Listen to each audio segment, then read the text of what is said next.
le projet professionnel est fondamental, et ce pour deux raisons. La première, c'est que c'est un signal de maturité. Avec un projet professionnel, d'abord, vous apparaissez comme quelqu'un d'actif. Et en général, les responsables de formation ont une sainte horreur des personnes passives et de la passivité.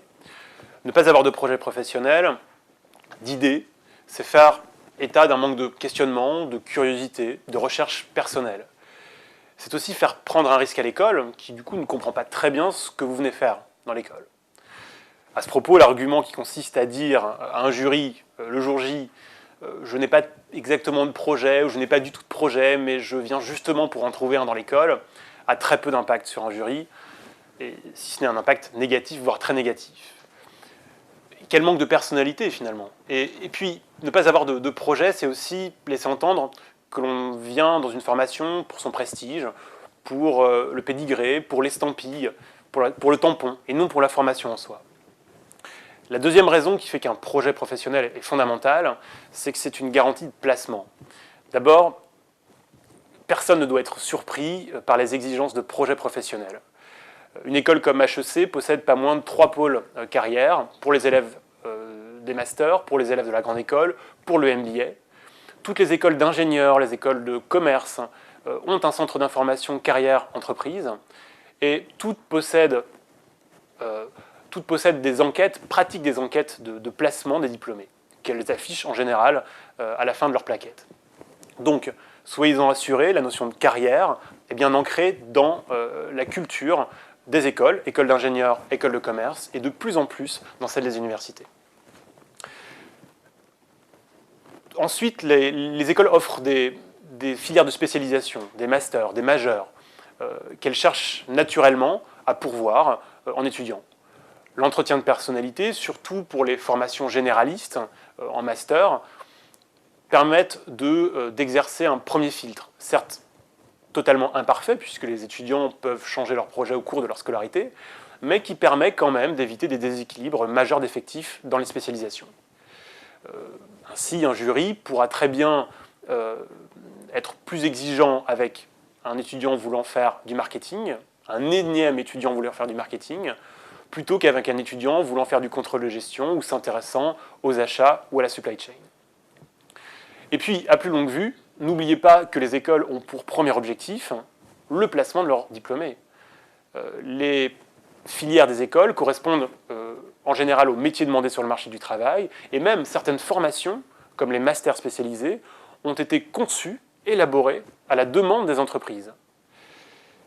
Alors, une fois que tout cela est dit, il faut toutefois nuancer.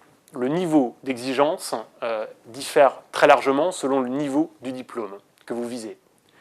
Si vous postulez pour une entrée en bachelor, le projet n'est sans doute pas l'élément décisif.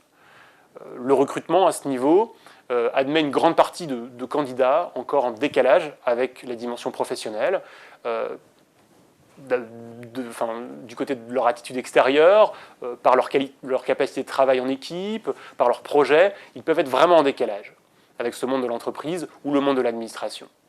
Parce que, justement, 3 années au sein d'une école permettent de changer un candidat et d'élever un candidat que l'on pressent comme un potentiel, de l'élever à un candidat employable au bout de 3 ans, voire 5 ans. Toutefois, le candidat a un bachelor, donc qui a priori a l'équivalent d'un bac 0 ou bac plus 1, voire 2, doit avoir un projet professionnel, même sous forme de bribes.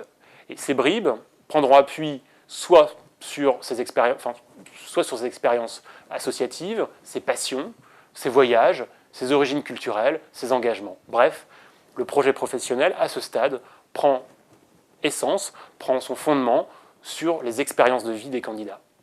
Prenons des exemples. Je pense particulièrement à un candidat qui présentait Sciences Po cette année, puisque Sciences Po a désormais une épreuve orale pour les étudiants présentant un bac plus 0, qui avait un fort intérêt pour le dessin. D'ailleurs, il a amené le jour J ses dessins, des dessins de bâtiments, des dessins d'attractions, de parcs d'attractions. Un intérêt particulier pour l'architecture, qu'il a démontré dans l'entretien par ses voyages, mais aussi pour son intérêt pour Paris. Et puis aussi un intérêt très fort pour les jeux vidéo. Eh bien, ce candidat a mis en évidence 2 projets, soit l'urbanisme, soit travailler dans une activité plus commerciale, celle de l'industrie de l'entertainment, c'est-à-dire du jeu vidéo par exemple, mais également des parcs d'attractions, ce qu'on appelle l'industrie du divertissement. Et donc à ce niveau, ce projet dédoublé est tout à fait cohérent. Autre exemple, cette candidate à l'ESCA d'Angers qui, dès l'âge de 12 ans, concevait un journal de 4 pages qu'elle vendait dans son immeuble, qu'elle allait vendre au porte-à-porte dans son immeuble, journal auquel elle ajoutait des petits goodies pour qu'il se vende mieux. Candidate qui, à l'âge de 14 ans, a créé un parfum qu'elle a été également vendre dans son immeuble, et puis qui avoue le jour J avoir une passion très forte pour les énigmes, les quêtes, les chasses au trésor.